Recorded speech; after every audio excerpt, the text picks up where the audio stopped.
जब भी हमारे शरीर में कोई रोग आता है तो ये आप मत कभी सोचे कि वो एक ही दम आ गया। मान लो कोई किसी को हृदय का रोग आया, हार्ट अटैक आ गया, किसी को किडनी के रोग आ गए, किसी को लीवर के रोग आ गए, किसी को अगर जो कोई पेट से संबंधित समस्या आ गई, तो आप ये कभी मत सोचे कि वो एक ही दम रोग आपके ऊपर आ गए। नहीं, शरीर पर कभी रोग नहीं आता, क्योंकि पिछले 25 वर्षों से ये भी मेरा अनुभव रहा है कि सबसे पहला रोगी होता है आपका मन।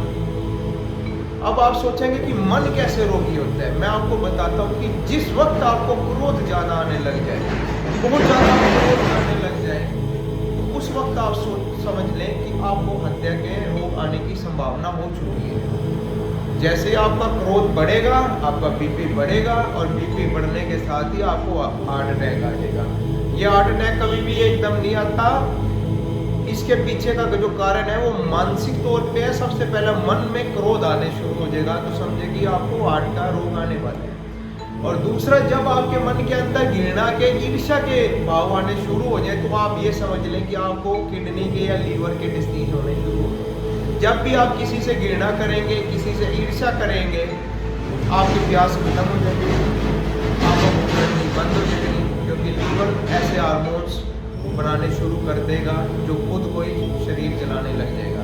तो सबसे पहला रोग आते हैं आपके मन के ऊपर। ये बात मेरी आज अच्छी तरह से समझ लें। और अगर जो आप भयभीत हो गए हैं, आपको थोड़ी थोड़ी बातों में डर लगने लग गया है, तो आप समझिए कि आपका पेट के रोग आने शुरू हो गए हैं। आपको पेट के रोग लग चुके हैं, वो 1 महीने में आए, 2 महीने में आए, 3 महीने में आए। आपकी आंतें खराब हो जाएंगी, आपको कब्ज, गैस, ऐसी कई समस्याएं हो जाएंगी जब भी आपके मन में डर आ जाएगा। और जब भी आपको चिंता करने लग जाए अपने मन में कि छोटी छोटी बातों पर कि अब क्या होगा, अब कैसे बनेगा, तो समझे कि आप डिप्रेशन के रोगी, मेंटली अपसेट होने लगी। रोग सबसे पहले, मेरा पर्सनल अनुभव है कि सबसे पहले रोग आते हैं मन पर। कभी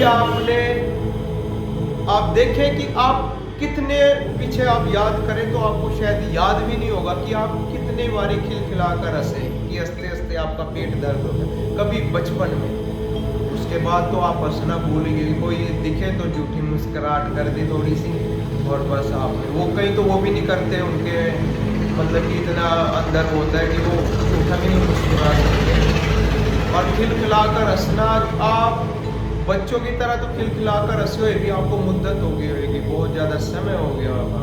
तो सबसे पहले रोग आते हैं मन पर। और हमने अपना मन चलता है विचारों से, और विचार चलते हैं आपके श्वासों से।